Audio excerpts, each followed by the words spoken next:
नमस्कार साथियों, भारतीय संविधान की अपनी दूसरी क्लास में आप लोगों का बहुत बहुत स्वागत है ना। हम लोगों की पहली क्लास रेगुलेटिंग एक्ट के पहले तक की हो गई थी, कह सकते हैं 1772 तक। और ये जो मैंने लिखा है इसको इसलिए लिखा है कि थोड़ा सा जल्दी हो जाए, लिखने में बहुत सारा समय चला जाता है और आप लोगों को पॉइंट भी नहीं मिल पाता है। तो मेरी ये कोशिश है कि कम समय में ज़्यादा से ज़्यादा चीज़ें आपके पास में पहुँच जाएँ, है ना, क्योंकि पॉइंट ऑफ एग्जाम के पॉइंट ऑफ व्यू से आपको ज्यादा से ज्यादा मटेरियल चाहिए। ठीक है, तो ये मेरी पूरी कोशिश है। अगर कुछ लोगों को ये पसंद आएगा तो बोल दीजिएगा, नहीं तो मैं वैसे इतने पॉइंट से तो हो नहीं पाएगा रेगुलेटिंग एक्ट।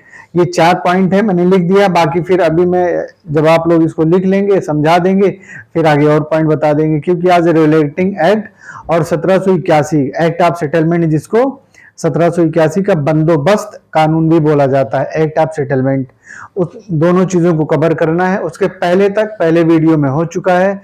उस वीडियो को आप लोगों ने बहुत प्यार दिया, उसके लिए बहुत बहुत धन्यवाद। जिन लोगों ने देखा है, लाइक किया है, शेयर किया है, उन सभी के लिए तहे दिल से स्वागत है।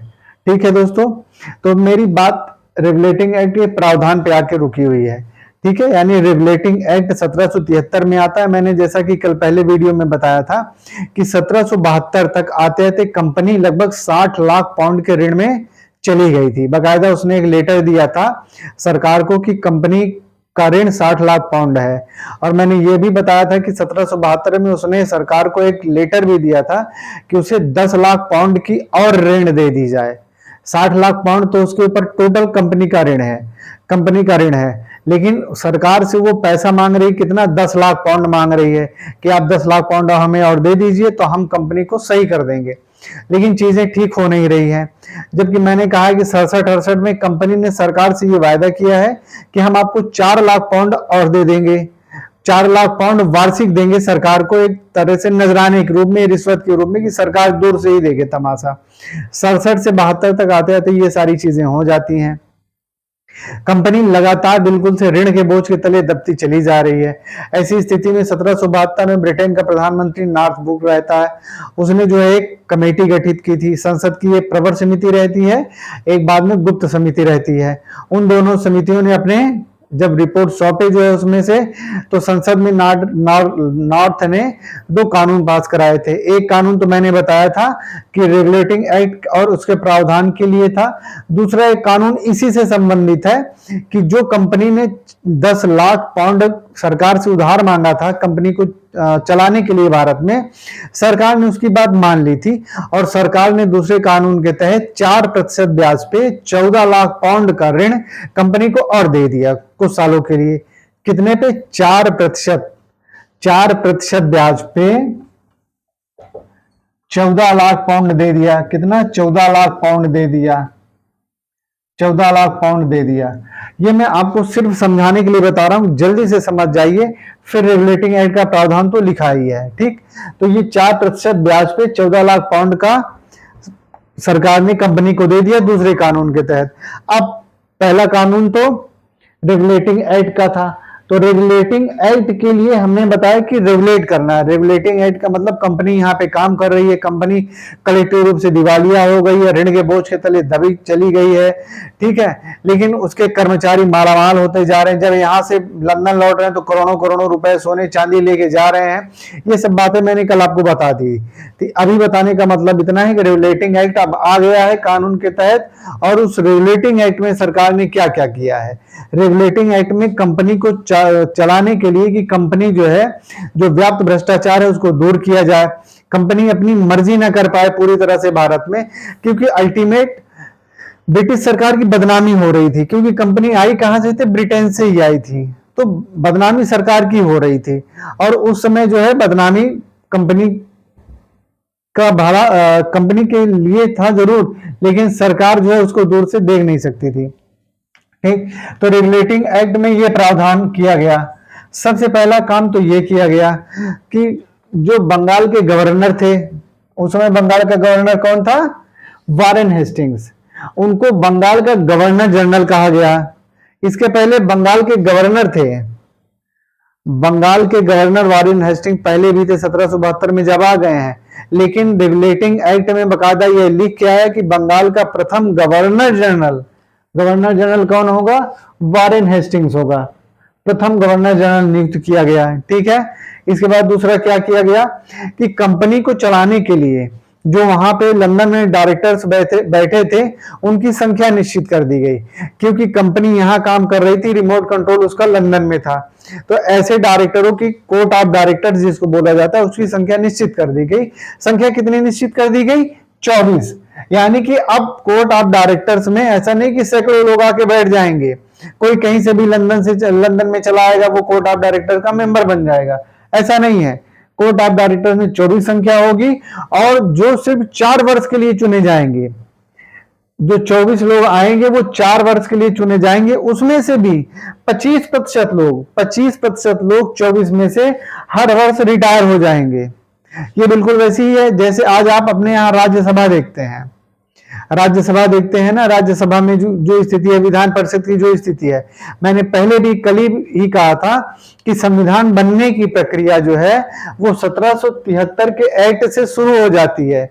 बहुत सारी बातें हर एक्ट से उठा के हमारे संविधान में कमोबेश थोड़े बड़े अंतर के साथ में उसको कर दिया गया है। तो यहाँ पे भी वो चीजें हो रही हैं, 4 वर्ष के लिए चुने जा रहे हैं। ठीक है, कंपनी के प्रशासन के लिए क्या हो रहा है? कंपनी के प्रशासन के लिए जो है बंगाल में एक गवर्नर जनरल जो वारेन हेस्टिंग्स है, इनकी सहायता के लिए 4 लोगों की परिषद बना दी जाती है, 4 मेंबर बना दिए जाते हैं कि 4 मेंबर के साथ में यानी गवर्नर जनरल को जोड़ के कितने हुए? 5 हुए।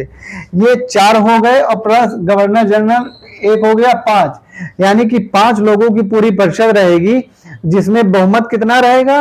3 रहेगा। कोई भी निर्णय बहुमत के आधार पे ही लिया जाएगा। बहुमत कितना रहेगा? 3 रहेगा, यानी कि 5 में से 3 सदस्य जिस कानून के लिए कह देंगे परिषद में वो कानून पास मान लिया जाएगा। ऐसा नहीं है कि वारेन हेस्टिंग्स अगर गवर्नर जनरल है तो उसकी पूरी मनमर्जी चल रही है या उसका निर्णय एकदम अंतिम हो गया, ऐसा कुछ भी नहीं है। जो भी निर्णय होंगे परिषद में सामूहिक निर्णय होगा और वो बहुमत के आधार पर निर्णय होगा। हाँ, जैसे अगर मत बराबर हो जाता है, मान लीजिए जैसे हमारे यहाँ मत बराबर हो जाता है, अगर आपको ध्यान हो तो जैसे हमारे लोकसभा का अध्यक्ष वोटिंग कब कर सकता है? जब लोकसभा में मत बराबर की स्थिति हो जाती है। सिर्फ मत बराबर की स्थिति में लोकसभा का अध्यक्ष वोटिंग कर सकता है। बिल्कुल ये वही फार्मूला है कि इसके पहले ये फार्मूला 1773 के एक्ट में आ गया है कि अगर 5 लोगों में से 2-2 हो जाए, यानी कि 2 सदस्य कुछ कह रहे हैं, 2 सदस्य कुछ कह रहे हैं, तो जो गवर्नर जनरल 5वां है उसका मत कास्टिंग वोट माना जाएगा और फिर वो 3-2 के बहुमत से पास मान लिया जाएगा। ठीक है, तो मेरे समझाने का मतलब यह है कि जो भी निर्णय होगा वो परिषद में बहुमत से होगा, अकेले से नहीं होगा। ठीक, तो ये 4 पॉइंट हैं। बंगाल के गवर्नर को बंगाल का गवर्नर जनरल माना जाने लगा। वारेन हेस्टिंग बंगाल का प्रथम गवर्नर जनरल नियुक्त किया गया।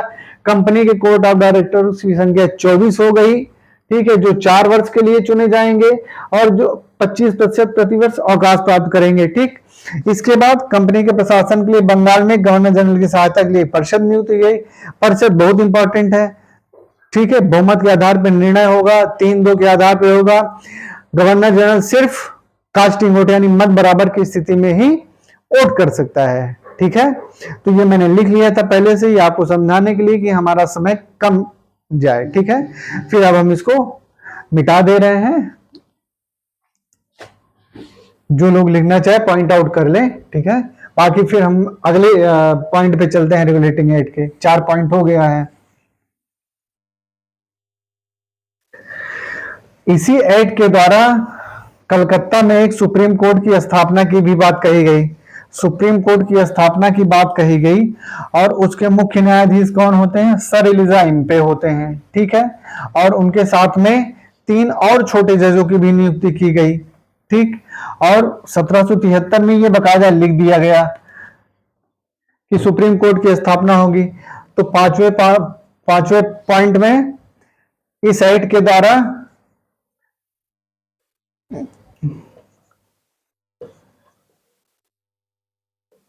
सुप्रीम कोर्ट की स्थापना होती है। कब होती है? 1774 में। सर एलिजा इम्पे इसके मुख्य न्यायाधीश होते हैं। न्यायाधीश होते हैं, ठीक है। 3 और अन्य न्यायाधीश होते हैं, 3 अन्य न्यायाधीश होते हैं। कौन कौन होते हैं? एक मिनट,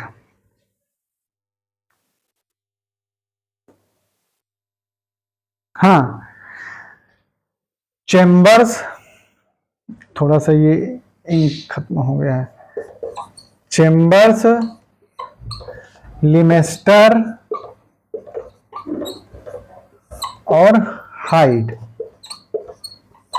चेम्बर्स, लिमेस्टर और हाइड, ये 3 अन्य न्यायाधीश नियुक्त किए जाते हैं। मैं नाम बोल दे रहा हूं, थोड़ा सा इंक सूख गया है। चेम्बर्स, लिमेस्टर और हाइड, ये 3 मुख्य न्यायाधीश। सर एलिजा हंटे के अलावा 3 लोग होते हैं। सुप्रीम कोर्ट की स्थापना 1774 में होती है, रेगुलेटिंग एक्ट 1773 में आता है, ठीक है। ये हो गया सुप्रीम कोर्ट का, ठीक। ये क्या करेगा? ये कलकत्ता में इसका वो स्थापना हो रहा है, तो ये कलकत्ता में सिर्फ क्या करेगा? जो अंग्रेज सदस्य हैं, चाहे वो ब्रिटेन से आए हुए हों चाहे यहाँ पे हों, ठीक है, वो सिर्फ अंग्रेजी लोगों का ही केस देखेंगे। यानी कि अभी वो कलकत्ता में सभी लोगों का केस नहीं देखेंगे, आम नागरिकों का, ऐसा नहीं है। इन्हीं सब चीजों को लेकर डिस्प्यूट होता है। बाद में फिर एक्ट ऑफ सेटलमेंट आता है 1781 में। जब एक्ट ऑफ सेटलमेंट आता है तब उसमें इस बात को कहा जाता है कि ये जो सुप्रीम कोर्ट है ये अब पूरे कलकत्ता के निवासियों को मतलब अधिकार क्षेत्र में आ गए। सारे कलकत्ता के निवासी कलकत्ता सुप्रीम कोर्ट जा सकते हैं, अपनी बात कह सकते हैं, और वो भी हिंदू अगर जा रहा है तो हिंदू नियम के अनुसार उसकी सुनवाई होगी, मुस्लिम जा रहा है तो मुस्लिम नियम के अनुसार सुनवाई होगी, अगर क्रिश्चियन जा रहा है तो इनका अपना नियम तो था ही था। वो 1781 में होता है। लेकिन अभी जो स्थापना होती है 1774 में, उसमें ऐसा नहीं है। उसमें सिर्फ अंग्रेजी सदस्यों के लिए है। अंग्रेज सदस्य ही वहां पे जा सकते हैं, यहाँ पे अपनी बातें कह सकते हैं। खास करके कंपनी के जो सैनिक, असैनिक, कर्मचारी रहते हैं, जिस उससे जुड़े भी जो भी डिस्प्यूट होता है, जो भी विवाद होता है, उसके लिए सुप्रीम कोर्ट की स्थापना की जाती है, ठीक है। फिर हम 5वें पॉइंट की तरफ बढ़ते हैं कि जो गवर्नर जनरल की परिषद है, गवर्नर जनरल की परिषद में 4 लोगों को कहा गया है। उन 4 लोगों के नाम क्या हैं? तो 4 लोगों के नाम हैं, पहला, चारों लोगों के नाम हैं, और चारों लोगों के नाम हैं, पहला है फिलिप फ्रांसिस,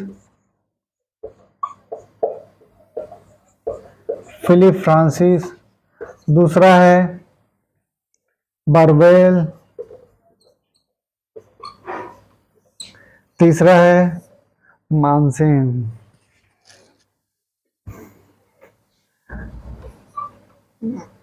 तीसरा है मानसन, और चौथा है क्लेवरिंग।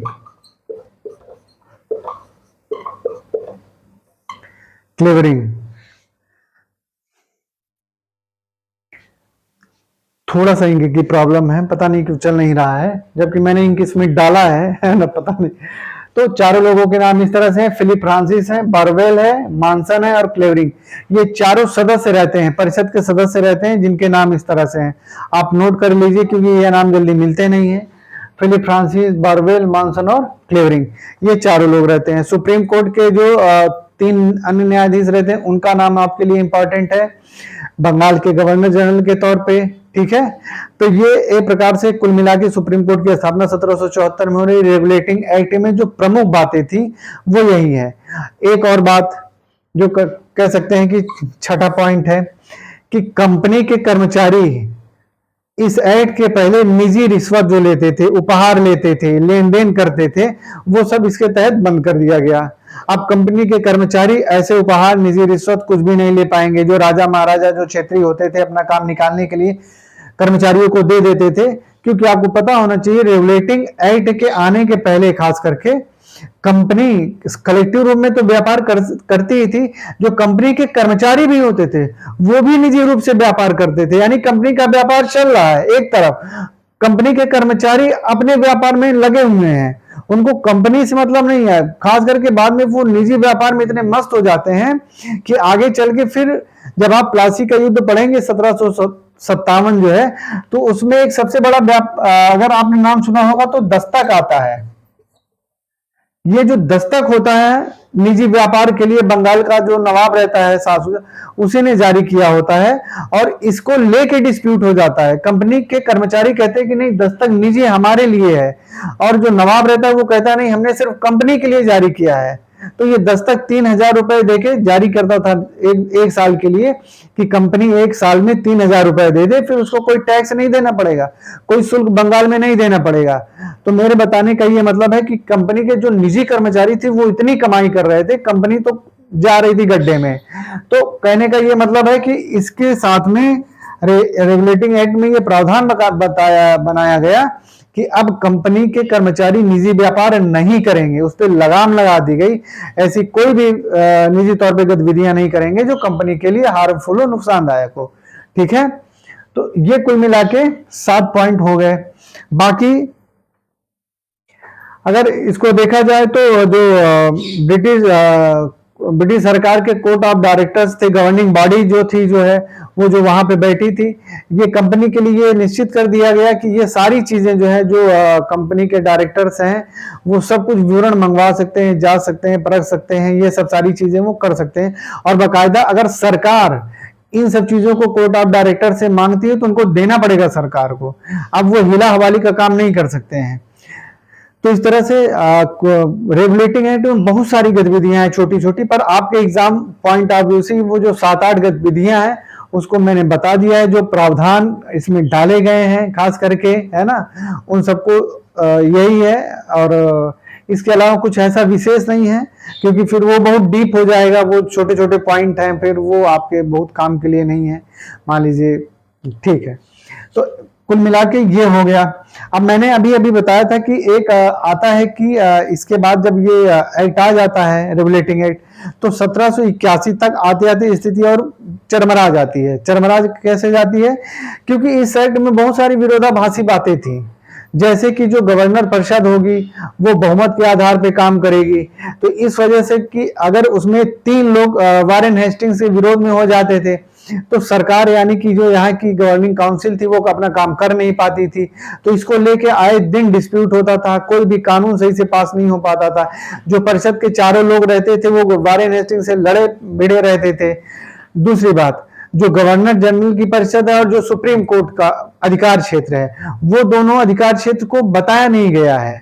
सुप्रीम कोर्ट के अधिकार क्षेत्र में इन सबको डाल दिया गया है, लेकिन इस तरह से डाला गया है कि उसकी व्याख्या नहीं की गई है कि क्या क्या चीजें गवर्नर जनरल अगर कानून पारित करता है तो उस कानून को सुप्रीम कोर्ट जो है रद्द भी कर सकता है, कि उसको कह सकते हैं कि थोड़े बहुत संशोधन के साथ में वापस कर सकता है।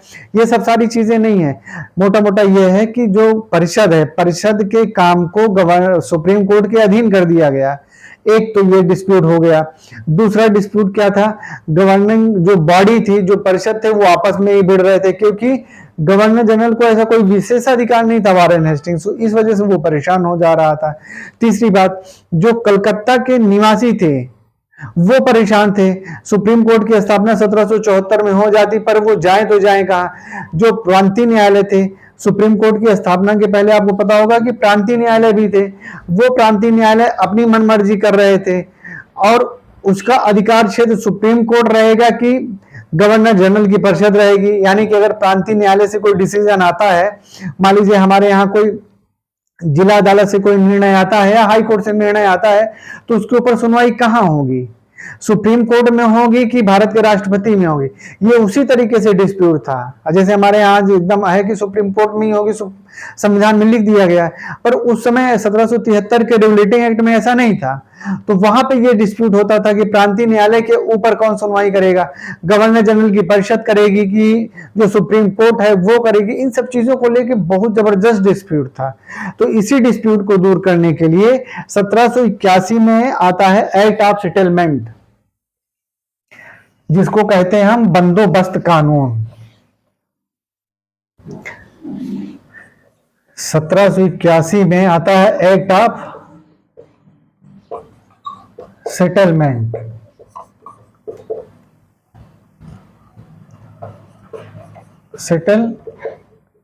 एक्ट ऑफ सेटलमेंट, जिसको कहते हैं बंदोबस्त कानून।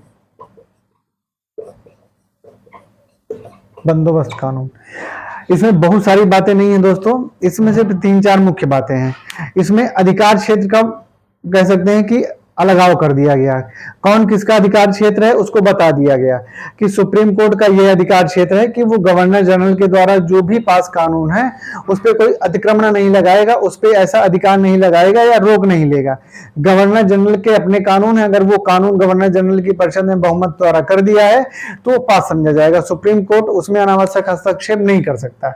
दूसरा क्या किया गया कि जो कलकत्ता के निवासी हैं, जो अंग्रेज लोग थे, अंग्रेज निवासी थे, उनके साथ साथ में कलकत्ता के सभी जो लोग हैं उनके ऊपर अधिकार रख दिया गया सुप्रीम कोर्ट का। यानी कि अब सुप्रीम कोर्ट कलकत्ता के सभी लोगों का केस देखेगी, चाहे वो हिंदू हो, मुस्लिम हो, चाहे कैसे भी हो, भारतीय हो। हिंदुओं का हिंदू कोड के अनुसार, यानी जो उस समय हिंदू विधि चल रहा था, मुस्लिम का मुस्लिम लॉ के अनुसार और ईसाई का ईसाई के अनुसार। बाकी जैन बौद्ध जो है जैसे सब धर्म की सुनवाई होगी, सबके अपने धर्म के जो नियम रहेंगे, जो कानून रहेंगे, उसी के अनुसार सुप्रीम कोर्ट अपनी सुनवाई करके निर्णय देगा। ठीक है। फिर अगली बात क्या थी कि जो गवर्नर जनरल की परिषद है, गवर्नर जनरल की परिषद में रेगुलेटिंग एक्ट में एक काम और किया गया था कि बंगाल के जो गवर्नर जनरल वारेन हेस्टिंग्स हैं, यानी कि उनको जो है मद्रास और बंबई की जो प्रेसिडेंसी है उसके ऊपर थोड़ा बहुत अधिकार दे दिया गया था। ये कह सकते हैं कि अगर 100% अधिकार है तो सिर्फ 10% अधिकार दिया गया था। इस एक्ट के द्वारा जो है उसको थोड़ा सा बढ़ा दिया गया, यानी कि दोनों प्रेसिडेंसियों को ये कहा गया कि नहीं, थोड़ा बहुत आप बात मान लो, वो हमारे बंगाल का गवर्नर जनरल है, इतना तो कर ही लो। ये कोर्ट ऑफ डायरेक्टर्स लंदन में करें, ये 1781 के एक्ट ऑफ सेटलमेंट में बता दिया गया। ये 2-3 बातें एक्ट ऑफ सेटलमेंट की हैं जो थोड़ा बहुत परिवर्तनों के साथ में 1781 में आई, जो लड़ाई झगड़ा चल रहा था उसको समाप्त करती हैं। अब चूंकि इसमें इंक नहीं है तो एक्ट ऑफ सेटलमेंट के जो 2-3 पॉइंट हैं मैं अगली क्लास में लिख दूंगा, क्योंकि अभी आपको दिख नहीं रहा होगा, पर मैं बता दे रहा हूं कि बस मोटा मोटा यही था एक्ट ऑफ सेटलमेंट में। तो कुल मिला के हमारा रेगुलेटिंग एक्ट और एक्ट ऑफ सेटलमेंट ये समाप्त होता है। अब हम 1784 का पिक्स इंडिया एक्ट देखेंगे, फिर उसके आगे के जो एक्ट हैं उनको देखेंगे, और मेरी पूरी कोशिश रहेगी कि कम से कम समय में पहले से लिख के तैयार रखूं, जिससे कि लिखने में समय न जाए, जैसे मैंने आज किया है। अगर आप लोगों को ये पसंद आएगा तो बताइएगा। बाकी regulating act, act of settlement जो मैं पढ़ा रहा हूँ उसके अलावा कहीं से नहीं आना। आप किसी का भी पेपर उठा के देख लो, चाहे यूपीएसआई का, यूपीपी का, पीसीएस का, समीक्षा का, इससे बाहर कहीं नहीं आता है। ठीक है। बाकी तो बहुत डीप में टेढ़े मेढ़े प्रश्न पूछने को तो पूछे ही जा सकते हैं, पर सामान्यतः ऐसे ही प्रश्न आते हैं। ठीक है साथियों, तो ठीक है, इस वीडियो को ज्यादा से ज्यादा पसंद करें, अपने दोस्तों को भी बताएं, हमारे साथ जुड़े, आप अपने सुझाव दें। ठीक है। जो कमी हो, जो कमी बेसी हो उसको बताइए, क्योंकि अभी मेरा नया यूट्यूब चैनल है और मेरी पूरी मेहनत है कि आपको ज्यादा से ज्यादा लाभ मिले। ठीक है। जल्दी ही हम अपने फिर तीसरे सेक्शन में मिलेंगे। तीसरे सेक्शन मतलब तीसरे पार्ट में पिक्स ऑफ इंडिया एक्ट और अन्य जरूरी चीजों के साथ में। ठीक है। नमस्कार साथियों।